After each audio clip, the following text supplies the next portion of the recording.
ಮುಂದಿನ political news ನೋಡೋದಾದ್ರೆ ಶೆಟ್ಟರ್ ಆಯ್ತು, ಲಕ್ಷ್ಮಣ್ ಸವದಿ ಕೂಡ ಬಿಜೆಪಿ ಸೇರ್ತಾರ. ರಿವರ್ಸ್ ಆಪರೇಷನ್ಗೆ ಭರ್ಜರಿ ಪ್ಲಾನ್. ಈ ಒಂದು ಸುದ್ದಿ ಕೂಡ ರಾಜಕೀಯದಲ್ಲಿ ಬಹಳಷ್ಟು ಚರ್ಚೆಗೆ ಗ್ರಾಸವಾಗ್ತಾ ಇದೆ.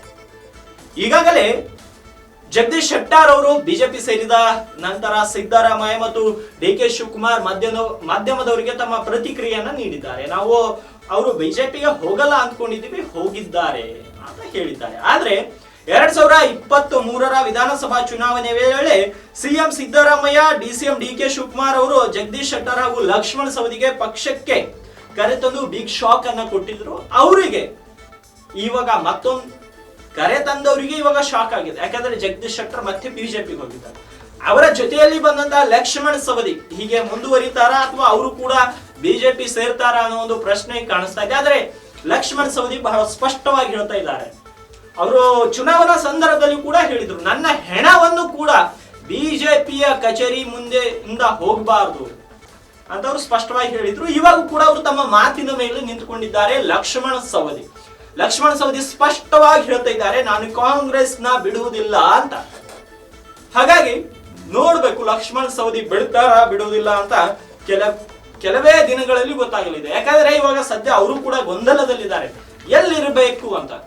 ಯಾಕಂದ್ರೆ ರಮೇಶ್ ಜಾರಕಿಹೊಳಿ, ಸತೀಶ್ ಜಾರಕಿಹೊಳಿ, ಬಾಲಚಂದ್ರ ಜಾರಕಿಹೊಳಿ, ಲಖನ್ ಜಾರಕಿಹೊಳಿ ಈ 4 ಜನ ಬೆಳಗಾವಿ ಕ್ಷೇತ್ರ ಅಂದ್ರೆ ಬೆಳಗಾವಿ ಲೋಕಸಭಾ ಕ್ಷೇತ್ರದ ಅಧೀನದಲ್ಲಿ ಬರುವಂತಹ ವಿವಿಧ ವಿಧಾನಸಭಾ ಕ್ಷೇತ್ರಗಳಲ್ಲಿ ಇವರು ತಮ್ಮ ಪ್ರಾಬಲ್ಯವನ್ನ ಬೆಳೆಸಿಕೊಳ್ತಾ ಇದ್ದಾರೆ. ಇಲ್ಲಿ ಅಥಣಿ ಕ್ಷೇತ್ರಕ್ಕೆ ಬರುವುದಾದ್ರೆ ಮಹೇಶ್ ಕುಮಟಳ್ಳಿ, ಯಾರು ರಮೇಶ್ ಜಾರಕಿಹೊಳಿ ಅವರ ಅತ್ಯಾಪ್ತ.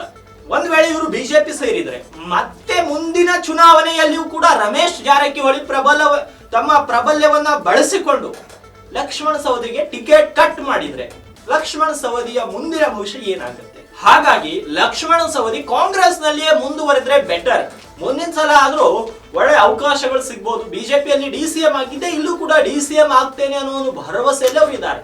ಹಾಗಾಗಿ ಅವರು ಪಕ್ಷ ಬಿಡೋದು ಅಷ್ಟೊಂದು ಸುಲಭವಲ್ಲ. ಆದ್ರೆ ಜಗದೀಶ್ ಶೆಟ್ಟರ್ಗೆ ವಯಸ್ಸಾಗಿತ್ತು, ಮುಂದೆ ರಾಜ್ಯಪಾಲ ಆಗ್ಬಹುದು, ಇಲ್ಲ ಅಂದ್ರೆ ಕೇಂದ್ರದಲ್ಲಿ ಮಂತ್ರಿ ಆಗ್ಬಹುದು ಅನ್ನೋ ಒಂದು ಆಸೆಯನ್ನ ಇಟ್ಕೊಂಡು ಅವರು ಪಕ್ಷವನ್ನ ಬಿಟ್ಟಿದ್ದಾರೆ. ಆದ್ರೆ ಲಕ್ಷ್ಮಣ್ ಸವದಿಯ ವಿಚಾರ ಇನ್ನು ಗೊಂದಲದಲ್ಲಿದೆ. ಕೆಲವೇ ದಿನಗಳಲ್ಲಿ ಆ ಒಂದು ಗೊಂದಲಗಳಿಗೂ ಕೂಡ ನಿವಾರಣೆ ಸಿಗಲಿದೆ. ಪಕ್ಷವನ್ನ ಬಿಡ್ತಾರಾ ಅಥವಾ ಪಕ್ಷದಲ್ಲಿ ಮುಂದುವರಿತಾರಾ ಅನ್ನೋದನ್ನ ಕಾದು ನೋಡ್ಬೇಕಾಗಿದೆ.